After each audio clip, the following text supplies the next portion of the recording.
guys, good evening. Nagbabalik ang lingkod. Joe Marbelo yan. Nabayagan to abroad pero di pa'y pumanang. Ayan guys, ayon sa health organization na nabasa ko dyan sa Pilipinas, parami na ng parami or pabata ng pabata na ang mga nagdadialysis. Dahilan nito ay ang pagkain ng mga processed foods or lifestyle na tinatawag. Ang mga karaniwang pagkain na processed foods ay tulad ng canned goods, gaya ng sardinas, tuna, at mga nakabote or nakalatang gulay. Mga karne, tulad ng bacon, hotdog, tocino, at mga longganisa. Mga snacks naman guys, gaya ng chichirya, potato chips, biscuit, at candy. Inumin, mga soft drinks na juices na may asukal at energy drinks. Alam nyo na mga yan.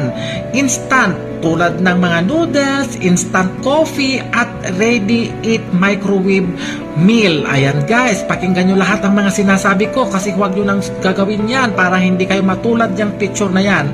Ayan, yung pang-araw-araw na pagkain din, tinapay, pasteurized ng gatas o keso. Ayan, huwag nyo nang kakainin mga yan kung ayaw mo matulad yan nagdadialysis na bata. So awareness lang guys.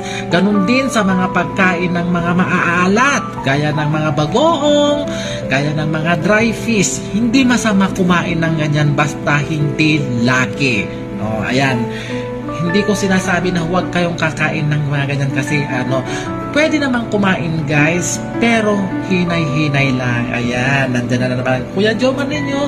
Meron na naman kayong nalaman na napakagandang idea at tips para sa ating araw na ito. Ayan, kung taga saan ka, i-comment mo nga dyan guys kung taga saan ka para alam ko kung saan nakakarating ang ating video. Magandang gabi, bye-bye, at magpapahinga na rin ang inyong lingkod Joe Marbelo yan. Nabayagan pa abroad pero di pa'y bumbak na. Bye-bye! Ligtas ang may alam.